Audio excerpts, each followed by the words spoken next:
Hi, and welcome to the Randy Karraker Show with Matthew Rocchio here on STL Sports Central, presented by DraftKings, where the crown is yours. We want to have you chat. Just join us in a little YouTube chat there. You're watching us on YouTube, and we'd love to have you be a part of it, right? It's right over there. It's right. There you jump go. over there, Yeah. that side of your screen, and jump into the chat. Okay, so let's start with this. Dustin May, the newest Cardinal, a pitcher, has selected number 3.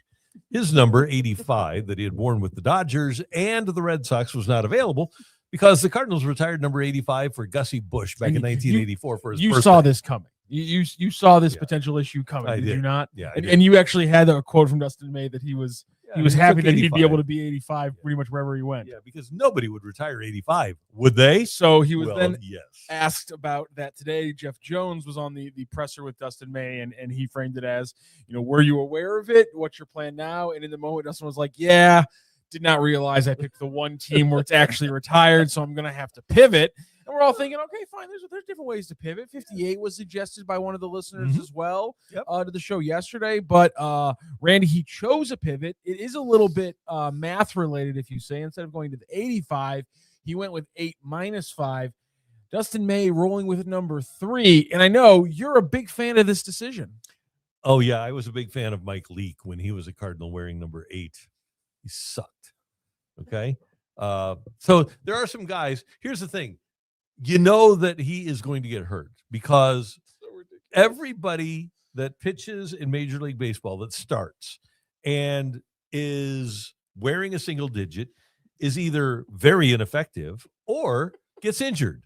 Blake Snell wears number 7. Great pitcher, right? Hurt all the time. I think the first time he ever pitched more than 7 innings in a Major League game, he threw a no-hitter. And he's been around for like 7 years. He has won 2 Cy Youngs. Oh, yeah, he has one too. While wearing 4 and 7. Yeah, so he a single-digit guy. Good, but hurt all the time doesn't give you a ton of innings, okay? Marcus Stroman. I've always liked Marcus Stroman. Nice little fella. Wanted to pitch in St. Louis. Liked the idea of pitching in St. Louis. Never pitched here. Marcus Stroman, everybody that's ever had him wanted to trade him. And I think the Yankees finally are finding a way to get rid of him, okay? Marcus Stroman. How about Mackenzie Gore? He's on his way, perhaps, to being good. But if he wants to be great, when he gets traded, can't wear a single digit, okay? Can't do it. Alek Manoah was going to be great. He was going to be great. He just got signed maybe to a minor league deal by the Angels. Big guy, wanted the ball, loved Alek Manoah, except for the number, especially for a guy that weighs like 280 pounds. There's no way he should be wearing a single digit. Even if he was a position player, there's no way that he should have been wearing a single digit. Has a single digit, what's he do? He gets hurt. I'm telling you, single-digit pitchers just don't work unless their name is Babe Ruth. He wore number 3. He was left-handed, though. Sports are built on ridiculous things like this. I love this so much. I don't agree with it in any way, shape, or form, but this... How good is Jack Flaherty? I'm trying to think. He had a pretty good season with the Tigers when he was healthy. Yeah, there you go. There it is. Yep. Right now, I can't decide which one is my favorite conspiracy. By the way, you know how much I like this conspiracy because as soon as I saw the news, my first thought was, "Oh, Randy's gonna hate this." There's also you're not the only. I ran into a couple other Cardinals fans through the years who were also very pissed off and were just like, "Yeah, I know Mike Leake's gonna suck because he's gonna wear a single digit number and pitchers shouldn't do that." But there's a group of people out there who are adamant that the Blues being 3-0 or 4-0 now in their old home jerseys means that they should make a change. Yeah. And I will stir the pot with this conspiracy theory because what did the Blues announce that they're going to do today on social media? What did they announce? They're going to wear their white jerseys at home instead. That's an awesome jersey. And I think it's because they realize we can't use the old jerseys 2 games in a row, but we can't go back to our cursed jerseys. These things make no sense, but sometimes you just got to roll with it. So change your number, Dustin May. Blues start wearing home white, and let's get this thing turned around. As our very creative friends at Bud Light once said, it's only weird if it doesn't work. There you go. And so I am a superstitious person, and I would be right on board with what the Blues are doing here. By the way, their white jerseys The current white jerseys may be the best looking Blues jersey in history. They're gorgeous, but again, I think they're playing in. I think they're playing into the fact that there's a conspiracy theory out there, and they knew they couldn't do the old ones 2 days in a row. It's a fact. We're dealing with facts here. How can you call it a conspiracy theory when it is absolute? I'm grounded. Sorry. I'm sorry. My. That's on me, guys. I'm sorry. Okay. I apologize, everyone out there. Yeah. Dustin May says he's very excited to be a Cardinal, which he should say in his introductory press conference when he's guaranteed $12.5 million. But he also, or Chaim Bloom said, hey, we think he's ready to take off. That last year was kind of his first reasonably healthy season, and he wasn't completely healthy. The Cardinals think that they've made a really effective signing here, and I'm intrigued. I don't expect the team to be good. You can't not be, though, because when you look at the numbers – when he actually is healthy, it's hard not to get excited about it. And then when you combine the fact that we actually saw him long term, and again, he wasn't pitching at the level that he was when he was kind of dealing with injuries or having those big runs, but it's all there. He can pitch 130 innings. We know that. Mm-hmm. He can pitch to an above average to borderline all-star level in shorter spans. So put 2 and 2 together, it's a perfect risk-reward move for a team in this situation. Yeah, risk-reward. Not saying it's going to knock it out of the park. It's a flyer. There's nothing wrong with taking a flyer on for the situation. Yeah, it's a great move. Yeah, and if he is really good on is it July 31st? There's 31 days in July, right? Yeah. If he's really good at the trade deadline, let's just put it that way. He's really good at the trade deadline, and Liam Doyle is lighting it up at AAA, and maybe you're getting some good work out of some of your other minor league guys. Maybe the play then is to move May and get your younger guys into the rotation and get some value back for Dustin May, who, by the way, if he's pitching effectively, is penciled in at a very reasonable mutual option of $20 million for 2027, if there is a 2027. Very tradable. And to that point, I would also say some of the other news from Chaim Bloom today. He also mentioned that they're looking for more free agent pitching. They're not done looking at free agent pitching. I think that makes a lot of sense because, to your point, if you obviously, again, the numbers say you're going to have a lot of injuries this year because you just had none this past year. Mm-hmm. You might make some moves halfway through the season, so you need to have arms ready. You never know what's going to happen with Liam Doyle, with Matthews, so on and so forth. So you always have to have contingency plans, and it looks like another free agent pitcher could be coming here for the Cardinals. And the way I look at it right now, you've got Matthew Liberatore, Dustin May, Michael McGreevy, Andre Palante, Kyle Leahy, and a number. Oh, did I say Palante? You've got 6 guys right now. But you're going to need, I think you're going to need at least 9 when you are. Are you counting Quinn Matthews as one of them? I'm not counting Matthews or Doyle yet. Okay. So your big 3 are Liberatore, May, and McGreevy. And then Palante, Leahy, and I'm leaving somebody out. But I don't remember who it was. But anyway, you're going to have, that's 6. I think you need to Dick Fitz. Oh, Dick Fitz. There you go. So you're going to need 3 more, maybe a swing guy down in the bullpen or an older 6-year minor league free agent type. You're going to need 3 more starting pitchers that you can call up so that you can protect Doyle if he's not ready, or Matthews if he's not ready. Speaking of Doyle, Zach Attack comes into the chat and says, do you really start Doyle's clock next year, or do you just wait for a September call-up? It depends on whether or not the Cardinals feel like they're capable of being an impact team in 2027. And I think we'll know a lot more about the CBA, by the way, when we get to that time of the year. But if you figure out that the problems with Jordan Walker and Victor Scott were related to last year, maybe it was the front office, maybe it was their teaching at the minor league level. If your offense turns into a representative offense during the course of the season, and you're getting good work out of Liberatore, McGreevy, May, you start the clock because you want to find out, 2 things. You want to see the guy at the major league level, Doyle, for a couple of months before the season ends, and you want to have him ready to go in 27, because that's really when the Cardinals plan on their players being good enough to win. So, you start the clock in 2026. You do not start the clock on Doyle in 2026 because we can't be splitting Rookie of the Year votes. I'm not worried about that. I'm not worried. We got to get that J.J. Weatherholt Rookie of the Year, Randy. We can't be splitting votes between him and Liam Doyle. If somebody is stupid enough to give Liam Doyle a Rookie of the Year vote based upon 9 starts. No, September call-up I'm fine with, but I'm saying why you don't maybe start his clock in June. Oh, no. The earliest you do it is August after the trade deadline. Oh, okay. That's different. Okay. Yeah. So the earliest we see Liam Doyle is August. Yeah, I would think. But you're okay if he looks the part. You're okay with pulling the trigger on Matthews out of spring training, right? Oh yeah. I know you wanted to see him for a while. Yeah, so I wanted to see him last year. Yeah. He would have been fine in the major leagues. He wouldn't have had as much trouble as he had last year if they would have just brought him up and listened to me. But they didn't do it. Okay, so I want to go back to Arenado and the Angels, because I think one of the things that's going on with the Angels, and they write about this every day at The Athletic, and it's actually kind of morbidly interesting, but the Tyler Skagg's trial is going on. Mm-hmm. His family is suing the Angels for $180 million.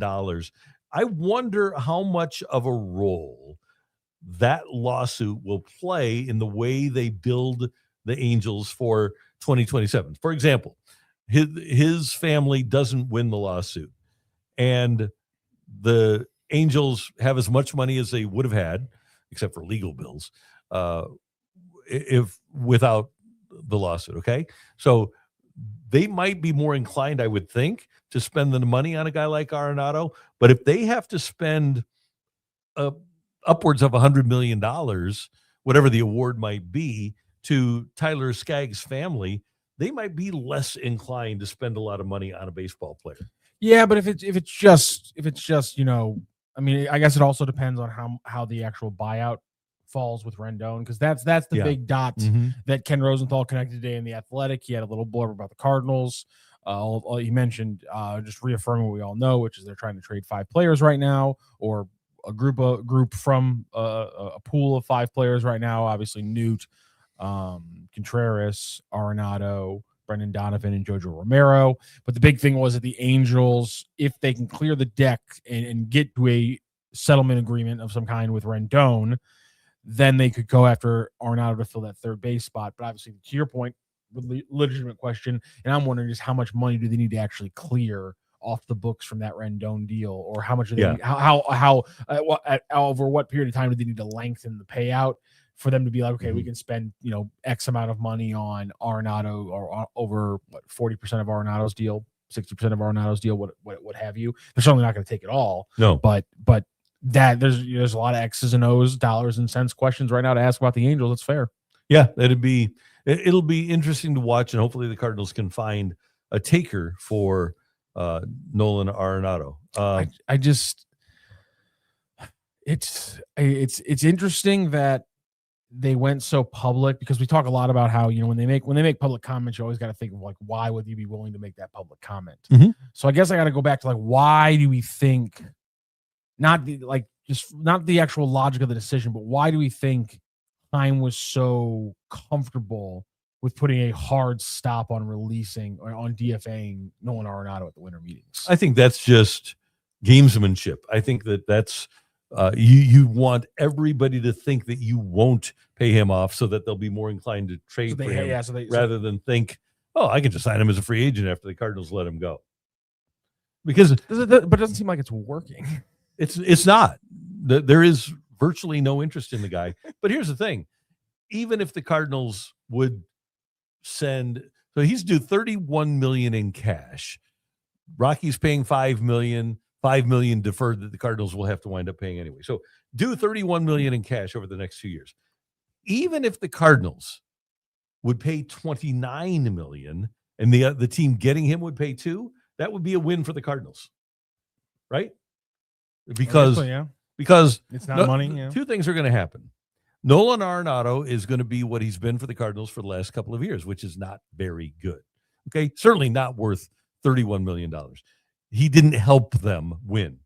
You can pay Nolan Arenado to not help you win by being on your roster, or you can pay him $31 million to not help you win by not being on your roster. It's all going to wind up the same way. You're not going to be a very good team, so you might as well put yourself in a situation, in my opinion, where other players have a chance to get reps and ascend, and he goes on his merry way. And if it happens to be the Angels, you go to the Angels and they say, well, we don't have any money. You say, look, all you have to do is pay this guy $1 million a year for 2 years. We'll take care of the rest. That way, you didn't release him. That wasn't an option. You get him close to home, and there's $2 million that you have that you wouldn't have had you let him go. All right, that makes sense. Are you in the camp at all of those who think Arenado is just figuring out an injury away from becoming at least a passable hitter again to combine with still a very good defender? Not playing at his home games at Busch Stadium. There it is. Okay. It's hard to hit home runs at Busch Stadium. It's hard to be the hitter that Nolan Arenado was at his apex. It's hard to be a home run hitter in this stadium. Even Albert talked about when he came back, how hard it is to hit home runs with the construction of Ballpark Village and the surrounding buildings. The way that the ball flies at Busch Stadium is different than when Albert was playing there from 2006 to 2011. Everybody. And to your point, yeah. I think there's multiple times I can remember over Arenado's Cardinals career where he looked pretty pissed off when a ball just died at the warning track. Yeah. And part of that probably is because he came from the starkest of environments in Colorado for balls never dying at the warning track. If you put air under it, that baby gonna fly. But he gets here, and I think he's watched 6 or 7 I can just think of right now where he's like, that's gone. And then he gets caught at the warning track, and he's like, I do not enjoy this park. No.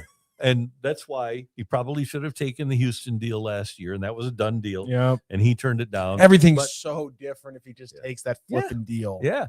But Boston, so annoying. Fenway, playing home runs at Fenway and being able to play road games at Yankee would be beneficial for him. I don't know that Angel Stadium is going to be an awful lot better for him. Doesn't seem like a little bit better, but probably not. Busch is one of the hardest parks to hit home runs in. Don't think we talk about that enough.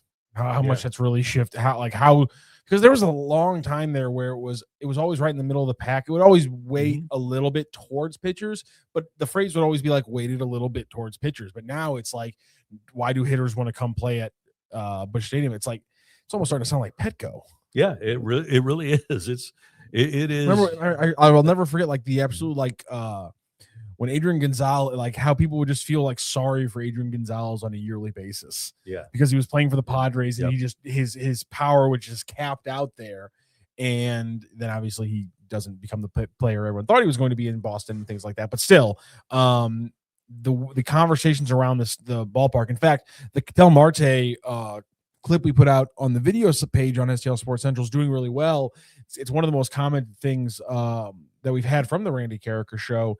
And there was a person in there. He's like, I'll give you 6 reasons why the Cardinals, or I think it might have been 8 reasons why players don't want to sign with the Cardinals. And number 2 was that they don't sign anybody to $100 million deals. And number 6 was that it's a bad park for hitters. And I was like, I think both 2 and 6 are too low.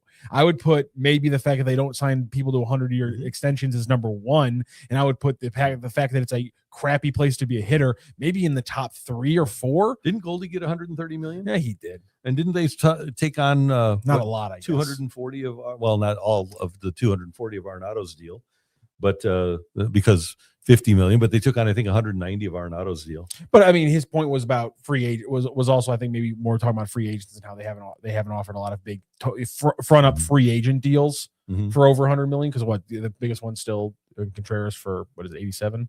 Well, Matt Holliday was ready to go to the Red Sox. He was, and they signed him for 120. Yeah, but again, that is a trade deal. It is a little different. Well, but he was a free agent. He was out there among all the other free agents. That's true. But I mean, you having a guy already in, we know that it gives the Cardinals a little bit of a different, or it had in the past, gave them a different base to work off when they already had the guy in the organization, in the building. Yeah, because everybody loves playing in St. Louis. Yeah, apparently everyone loves playing in St. Louis. They just don't very much enjoy playing in Busch Stadium anymore. That's right. Hey, if you enjoy betting on St. Louis teams or any teams, I do. You need to download the DraftKings Sportsbook app. It's America's top-rated sportsbook app. and it's live in Missouri. And you can make every game even more exciting with same-game parlays. You've got a couple of NFL games on Saturday. You've got the college football playoffs starting this weekend. This is prime time to get the DraftKings Sportsbook app and get rolling with it. And you know that Missouri is a great sports state. And with DraftKings Sportsbook, you can bring the energy that you bring to every snap and every touchdown and every win to your living room. And right now, if you're a new Missouri customer, you can bet $5 and get $350 in bonus bets instantly. No waiting, no nonsense, just pure action powered by America's top-rated sportsbook app. Download the DraftKings Sportsbook app and use the code STL Sports. New Missouri customers bet $5 and get $300 in bonus bets instantly. That's code STL Sports. The crown is yours in partnership with DraftKings Sportsbook. Gambling problem? Call 1-800-GAMBLER. 21 plus, physically present in Missouri. Eligibility and restrictions apply. Terms at DraftKings.com/sportsbook. Bonus bets expire 7 days after issuance. For additional terms and responsible gaming resources, see sportsbook.draftkings.com/promos. Little news here, Randy. The Cardinals announcing the full minor league coaching and development staffs just a few minutes ago on Twitter. Both Jeff Jones and Derek Gould are putting out some information from this release. All right. I thought this was a fascinating quote here. This is a note here that and Gould tweeted this out. Additionally, each affiliate staff will expand in 2026 through the creation of new assistant coach roles, a co-pitching or hitting coach, and or an assistant at the athletic trainer or strength coach level. That is very important. So here's what you have. Jose Oquendo returns, by the way. That is good to know. Love that. Reigning Texas League Manager of the Year, Patrick Anderson, returns for his second season at Springfield. Ben Johnson, with his 8th season, is set to go again at Memphis. Roberto Espinoza with his 2nd season, and Willie Martin with his 2nd season. And Frenchie Paniche, his 16th season, will all return to their managerial posts at Memphis, Peoria, High A, and your Florida Gulf Coast League and DSL Rookie League teams, respectively. At Palm Beach, Rich Benjamin has joined the organization, and he will be the manager. He's spent last season as the bench coach for the Florida Gulf Coast League Cardinals. And Gary Kendall, who led the Beach Birds for the previous 4 seasons, will assume the role as their bench coach for 2026. I think it's great again. Jose Oquendo returning in the same role. I love that. We talked about you. I mean, you've been beating down the doors about the lack of a catching instructor. And now, obviously, we have the quotes from Chaim Bloom and Ali Marmol, and it's pretty much definitively proved how much of a mistake that was. So to see an expansion of the development, an expansion of the minor leagues, adding coaches when literally we can pinpoint that as what the decision that was made the opposite and kind of started the rot from the inside of the Cardinals organization a little bit. This is how you fix it. This is exactly what you want to see. I think it's a great move. And I mean, obviously it's a great move. It's not really up for grabs on that one. It's just the fact that this is coming out. It just shows you the plan is in action. And I keep saying it too. Adults with a plan are in place. And as long as they keep rolling with the plan, and so far every single move Chaim Bloom has made has gone right alongside with the plan that he presented. And therefore, I'm going to keep rolling with it and trusting them until they prove me wrong. And they have a field coordinator, Ryan Barba.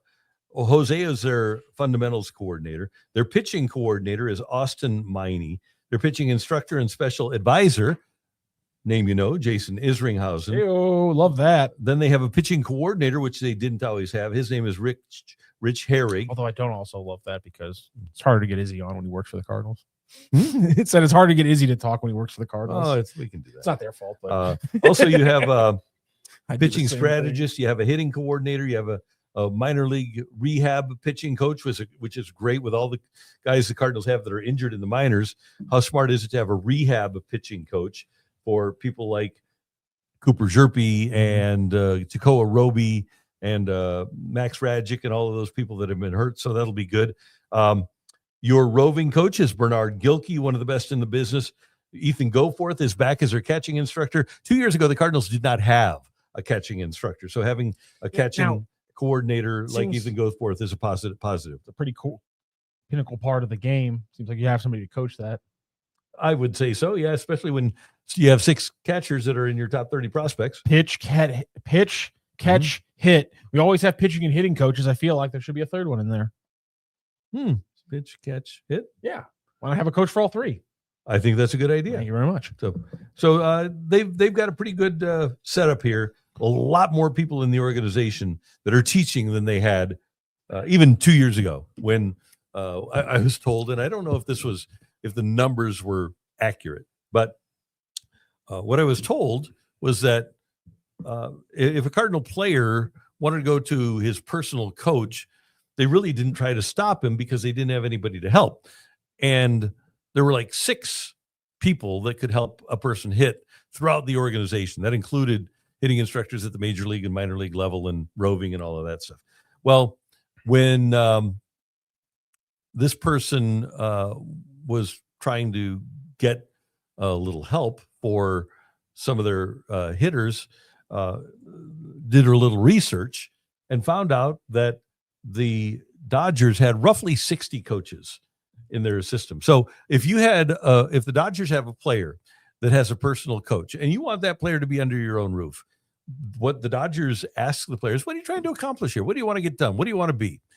And the player tells them, then they say, okay, how does your coach help you? And he says, and the Dodgers say, well, you know what? What's cool about this is if we've got a guy that does exactly what you want to do, he does it exactly the way you want it done, the way that your guy is doing it, but it's under our roof. It's people that we're paying, so you don't have to pay them anymore, and we're going to feed you too. So just come on over and have your coaching take place under our roof. The Dodgers do, and it's brilliant because you don't have to pay those guys a ton of money. It's maybe in baseball, 50, 100 grand a year.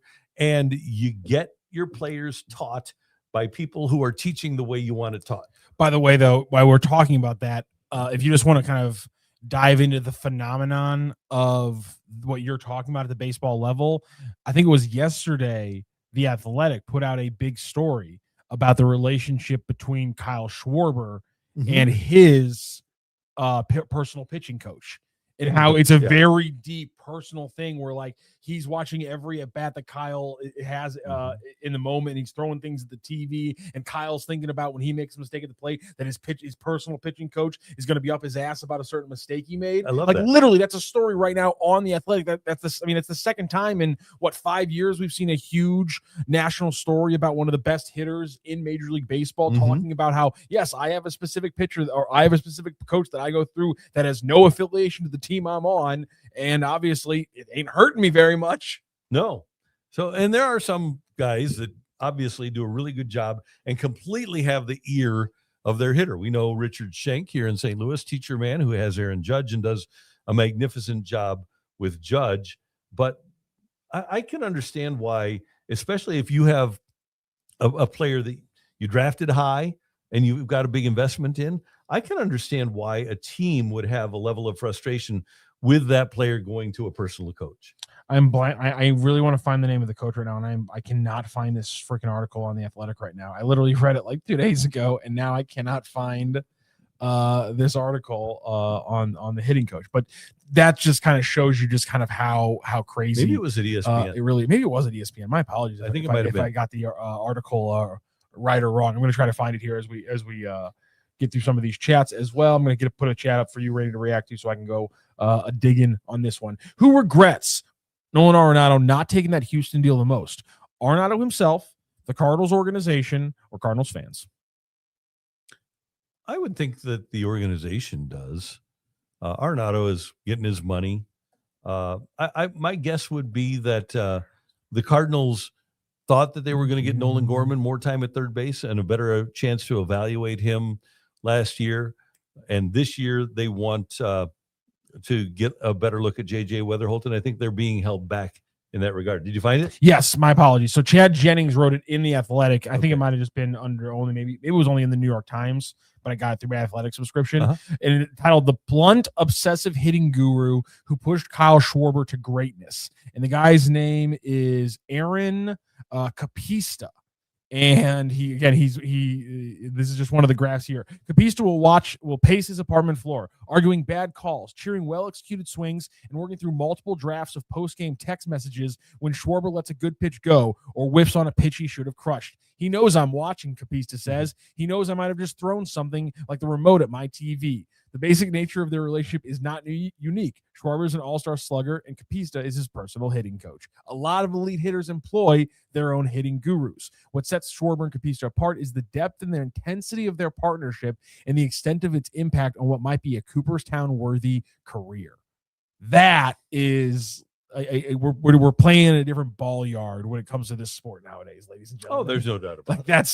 That's an absolutely crazy thing to kind of come up. I didn't see it coming. And you think about now, there are 22, 23-year-old players that have literally had a personal hitting coach since they were 6 years old. So 7 years old. So they've had that guy basically for every part of their life that they remember. So I can understand the allegiance to those coaches. But again, if I'm a franchise and I've got that investment and I'm paying that player to be coached and managed by my coaches and managers, I want him to listen to them. Danes Cerruti. There we go. Dane Cerruti, excuse me. Hi, Dane. Will the Cardinals get Senja and Montez for Donovan? I still think, mainly because when I see it, my comment is Cardinals should run to the phone to accept it. I feel like it's probably a little bit too much. I've been reading some reactions from people who pay a lot more attention to the Mariners. I'm not saying they're insiders. I'm saying they pay a lot more attention to Mariners stuff than I do. And their reaction is similar to the Senja and Montez combo, which is that's way too much for a good, not great Brendan Donovan. And it really is interesting, by the way, to read reactions from the Mariners side of things, because Donovan's a very interesting person because he's always going to be underrated by every other fan base. And he's probably going to be a little bit overrated by the Cardinals. But as long as we just go off what the decision makers in baseball were saying behind closed doors at the winter meetings and how valuable he is, I'm rolling off that. With that said, maybe Senja and Montez, because of the crazy ceiling of Senja as the switch pitcher, combined with the crazy ceiling of a 6'5" power hitter, lefty power hitter too, like we talked about, I think that just might be a little bit too much. I would love it. I just don't think it's going to happen. And if that was a deal that was being put together, I would have been shocked if it didn't happen. So something tells me the Mariners are playing a little hardball. I don't blame them if that's what they're doing. Now, if Brendan Donovan wasn't that good, I can't imagine that there would be 15 teams interested in him. I think he's probably better than okay, because you don't get that sort of response from the rest of baseball if you're not very good. And again, it's teams look at consistency and just being bat to ball skills and defensive versatility. Teams are always going to consider that differently than casual baseball fans are. That's just a fact of the matter. Yeah. Like that's just, yes, casual baseball fans want to see home runs. They see a guy with 8 and go, how good is he really? Mm-hmm. Obviously, the Mariners front office is thinking deeper than that. Well, Jerry DiPoto just likes making trades. He's fair. Yeah. I don't know that there's a ton of thought put into every move that he makes. That's why I think he might be playing hardball, because if you're Jerry DiPoto, you're sitting there saying, listen, I can have so much. I got a switch pitcher and a 6'5" monster. I'm not putting these guys together. These are separate deals to let me move things around. He wants to have too much fun with it. Yep. We had Greg Amsinger on the TV show. It'll be on at 5:00 and 10:00 tonight on Matrix Midwest. And Greg obviously studies the draft a lot because he broadcasts. He's the anchor for the draft for MLB Network. He said that when Senja came out of Mississippi State, he would have taken him with the number 1 pick in the draft. He said it's not a sideshow. It's not a fluke, that this guy is legitimate from both sides, that he can be a really good right-handed pitcher and a really good left-handed pitcher. And we didn't even talk about Montas, but he said, yeah, if you can get Senja, you go out and get him. He's not just a gimmick, essentially. Right, exactly. That's the big thing. Because it's like if you're paying for the fact that he's a switch pitcher, it would have been like the Cardinals trading away Mason Wynn and being like, oh, yeah, he's a shortstop / pitcher. It's like, I'm not buying that BS. You guys weren't going to plan him to use it. That sounds like a gimmick. The fact that he's a switch pitcher is not a gimmick. It is a legitimate asset. And so I'm trying to look past just that and see the numbers for a great pitcher. Again, I'd be shocked if in the end the A part of the deal is a hitter, because Montas is rated higher by the Mariners organization than Senga is. But I mean, if you hear that comment from Amzinger, combine that with the fact that the Cardinals' inside view of the Mariners organization is from the pitching perspective, and maybe if they're thinking, hey, if the pitcher, if Senga's the B part of the deal, but it's Senga, we don't care. It's all house money at that point. We're running with it. But that's also why I think it's probably just not going to be both Senga or Montes. It's probably going to be either or in a different lower rated prospect. It'll be interesting to see what sort of return Chaim Bloom is able to get, because remember, one of the things he said is we want to have a major league pitcher and somebody that we can warehouse in the minors. Richard Fitz at the major league level, Brandon Clark at the minor league level. And I would guess that when you have your most valuable commodity, that you would want to be able to accomplish what you set out to accomplish. And what the Cardinals have said is they need to be overwhelmed by a deal. You said that if it would have been those two, you think it would have been done. Maybe the Cardinals won't do the deal unless they are overwhelmed by getting two really good prospects. Yeah, and that's why they've already said that. And again, if the deal was offered, that's getting two really good prospects, in my opinion. And I know Henry Wells speaks for a lot of Cardinals fans. Every time we post a video, there are people and we mentioned Brendan Donovan. There are people in the chats who say Brendan Donovan should be a lifelong Cardinal fan or should be a lifelong Cardinal. It's like that. I get it. I understand why. If you watch Foul Territory with Jimmy the Cat Hayes, he has Matt Holliday and he has Lance Lynn. I'm not shocked by those guys both saying, do not trade Brendan Donovan. He's a winning player. Of course, winning baseball players like Matt Holliday and Lance Lynn their mindset is, I want to play with more winning baseball players. Well, yeah. The issue is, my thing though is about like that mindset from like Holliday and Lance Lynn is that they were always Cardinals, or in Matt Holliday's case, he was always searching to get on winning baseball teams. When he saw a team rebuilding, he said, I'm too good of a player to be on a rebuilding team. And I have a career where I deserve to win some games. Get me out of here. Give me to Colorado. Give me to St. Louis.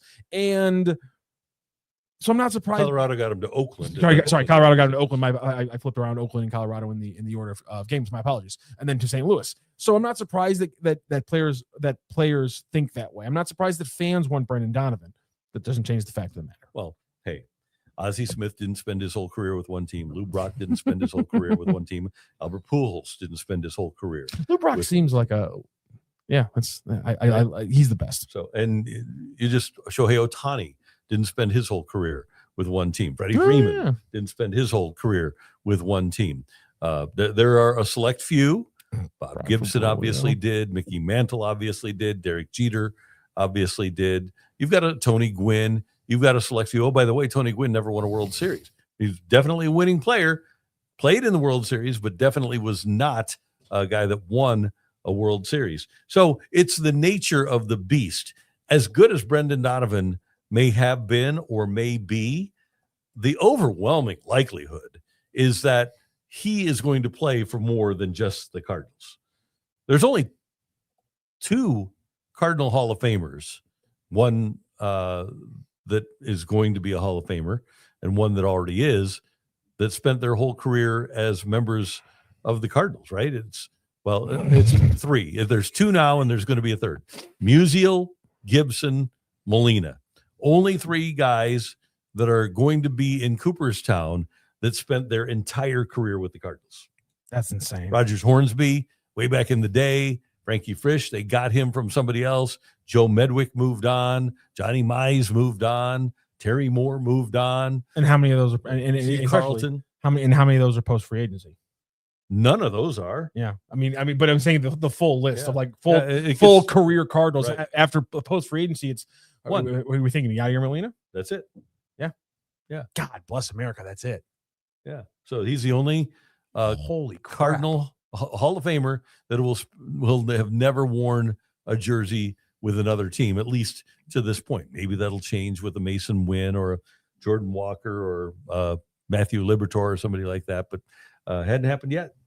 So I think that I love the sentiment that Matt and Lance bring to the table. Reality of the situation is, at some point, the guy's going to go play for a different team.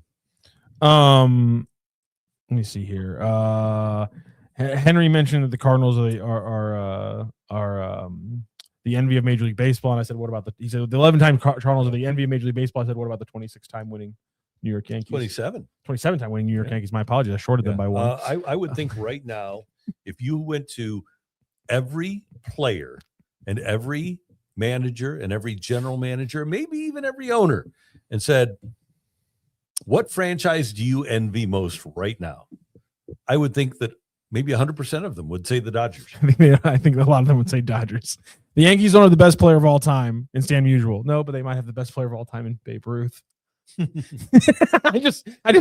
listen. I love the homerism. It just sometimes you just got to realize you are kind of Sisyphusing this one, buddy. Like you can as you're a Cardinals fan, it's easy to dunk on like 27 franchises. Yeah. It's kind of hard to consistently dunk on the Yankees and the Dodgers. Yeah. Come on. Hey, and I am admittedly a slow buy-in guy. I want to see more with a lot of players.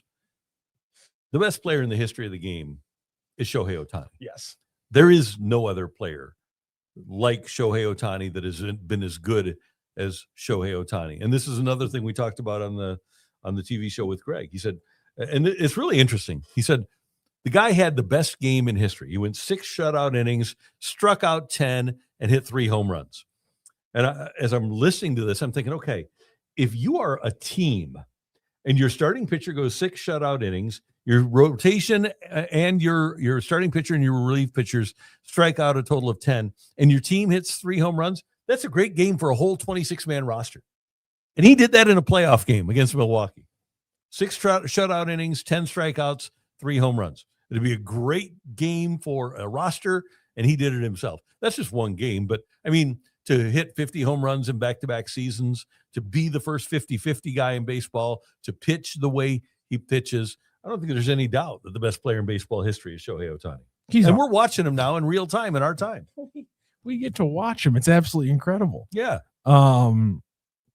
This is. And I bet you people in the 20s. I love getting in the chat. Yeah. I'll bet people in the 20s didn't appreciate Babe Ruth as much as they probably should have. You think so? Yeah, because he was an awesome pitcher and then became an awesome hitter. They might have appreciated him as a hitter. Oh, okay. I see what you're saying. I wonder if they thought of him and thought, boy, this is something we'll never see again. And we haven't until Ohtani. I feel like those really outlandish, like specifically pitching switches, position switches, happened a lot more in like pre-1950s because the game was not as like locked down and it wasn't like you're specialized either. It wasn't as specialized. Yeah, exactly. Stan Musial was a pitcher that injured his arm.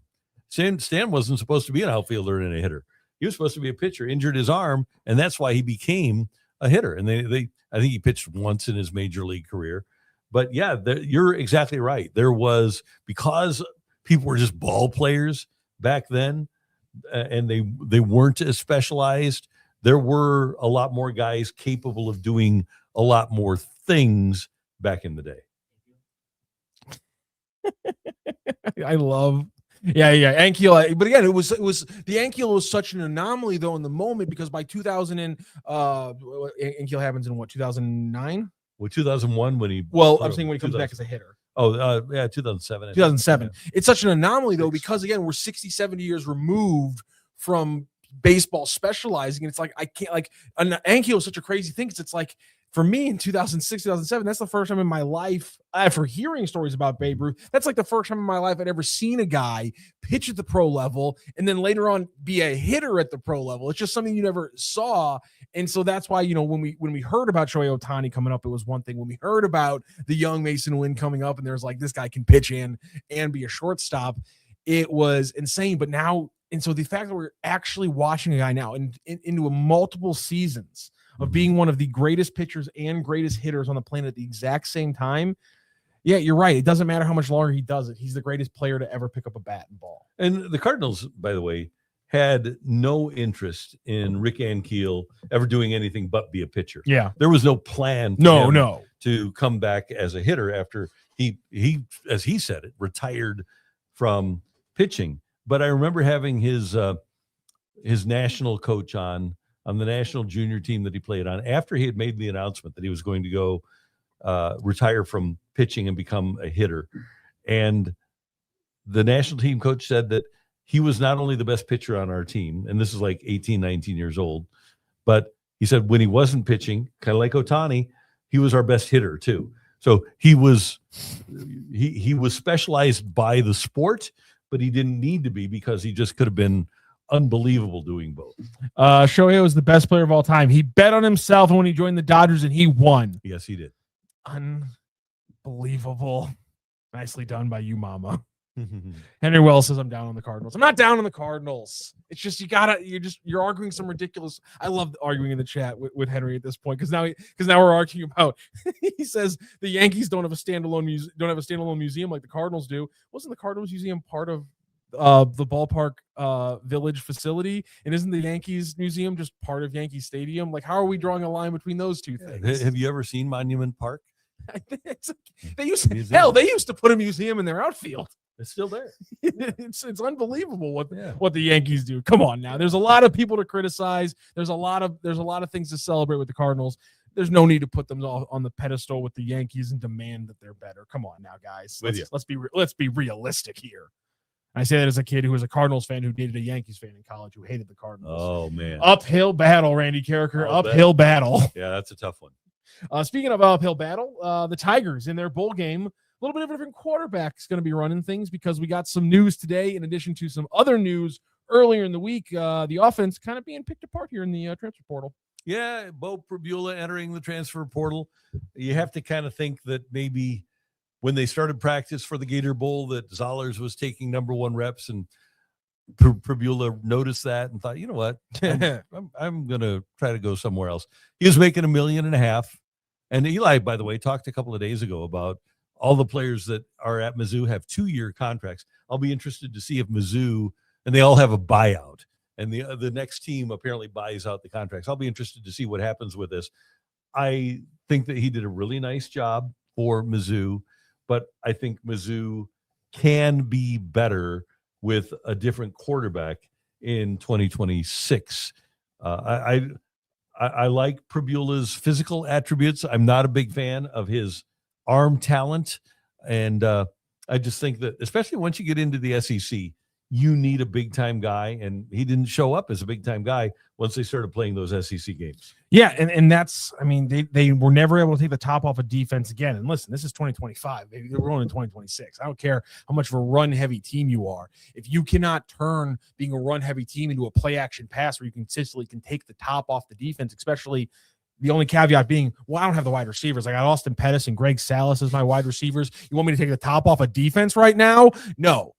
But if you have Marquise Speedy Johnson, if you have Donovan Olubide, then you have some expectation that you should be able to, while having the best running back in the game, arguably, maybe the second best if we're being fair to the way that voting came out and things like that, the second best running back in college, you should be able to bait enough safeties into the box to take the top off the defense more than one time in an entire football season. Because again, I think we need to specify that with Speedy Johnson, with Manning, with Kevin Coleman, with all these players, they took the top off of defense one time in the entire season.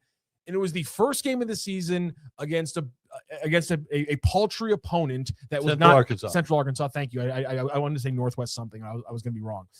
That's the only time.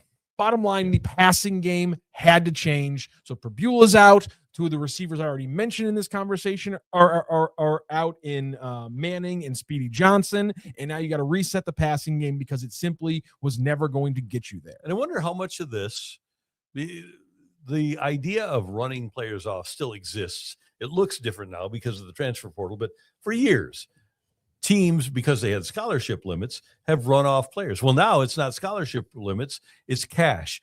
Remember maybe a month ago when Drinkwitz was talking about needing more money from the Fortune 500 companies, and he said, hey, teams are going to come after Matt Zollers and Donovan Olubide, and we're going to have to pay them. Well, is it shocking that a quarterback left and you need to pay Zollers more, and 2 receivers left and you need to pay Olubide more?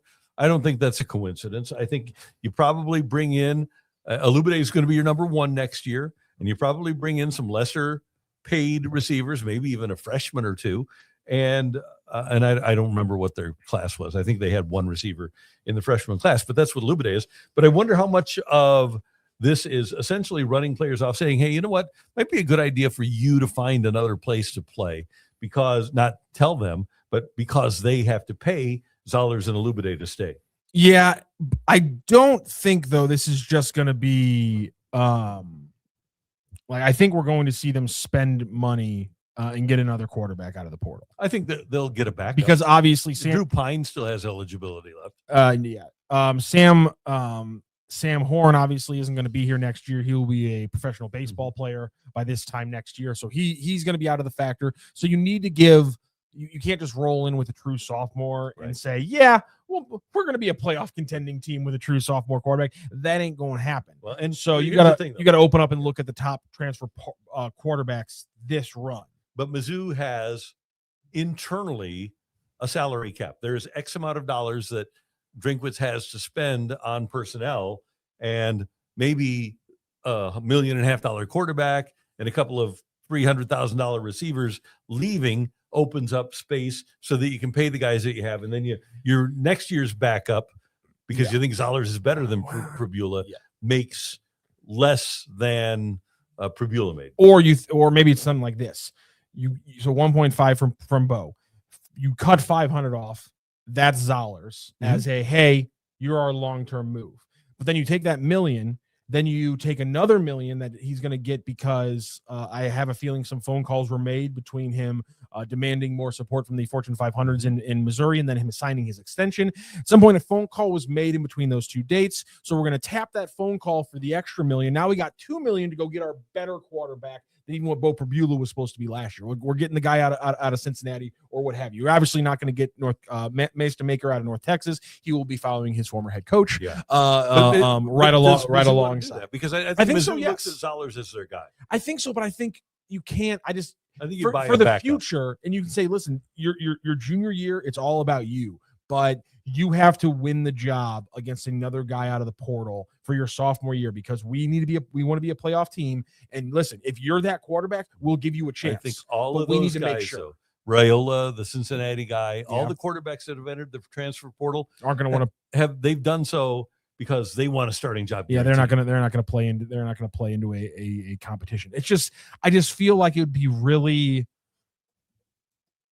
risky and to go with Zollers as your undeniable best quarterback next year. Like again, your point, getting a backup, but if you're not pushing, if you're not pushing Zollers, are you really going to be that good of a team next year? I just don't know. That know what they're doing have watched this guy in practice every day. Yeah, that's fair. So they know what they have. Yeah. And if they go get one of the other quarterbacks, then we'll know what they think they have. But there was a reason last year that they didn't sign two guys, because they thought Horn would be able to play this year and Zollers was going to be waiting in the wings. So I would be surprised if they would. There's a certain amount of money to allocate to your roster. I would be surprised if a lion's share of that was provided to two quarterbacks. I think you're probably better off with a starting quarterback and a backup quarterback.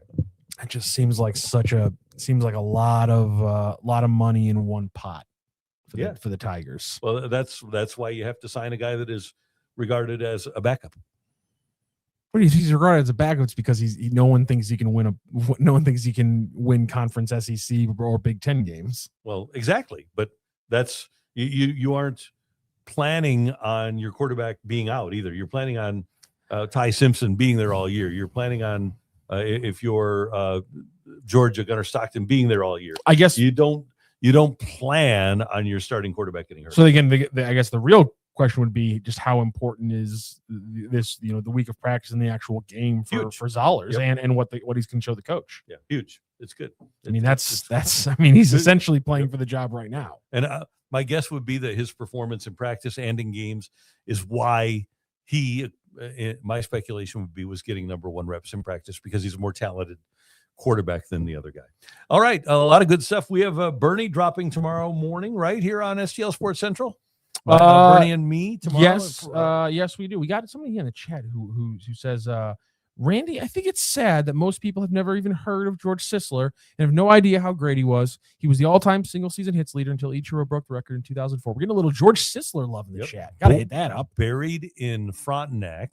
Oh, really? And in 2009, when the All-Star game was here, Ichiro had broken his single-season hits record and visited his grave in Frontenac. What a classy move by Ichiro. You're right. One of the all-time greats, and he, along with Joe Medwick, I think are really underrated historically. Both Hall of Famers, but we don't talk about them as the GOATs, the greatest of all time, and they were right there at the top of the list. Cole Bassett's Left Foot says, it's amazing how we're having a conversation about a college player making $1.5 million and wanting to leave for another school. The world has changed. It's not just that. One of the best receivers in the NFL this year, Jackson Smith-Njigba, because of the NFL's rookie contract structure, he's making under $3 million this year.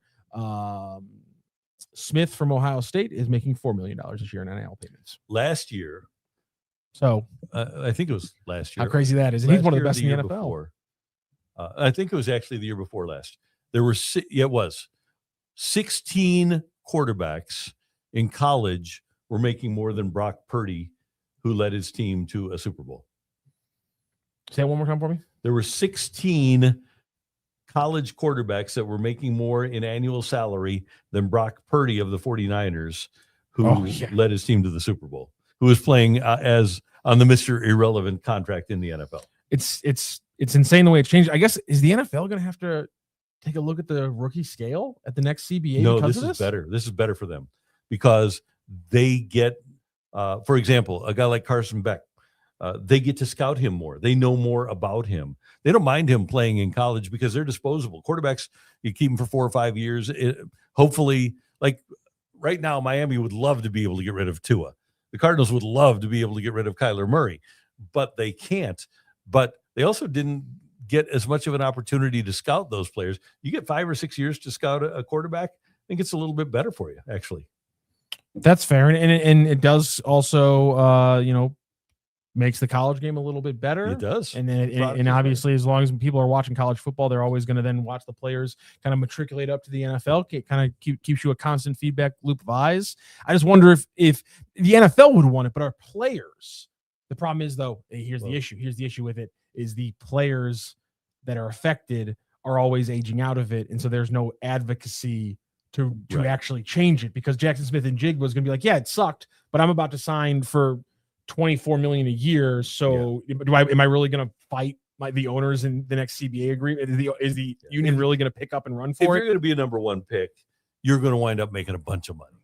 So I don't worry about those guys. And a guy like Beck, who initially last year applied for the NFL draft, was told you're probably going to go in the 5th round, realized he'd make more at Miami than he would playing in the NFL. So he came back to college and decided to transfer to Miami rather than go to the NFL.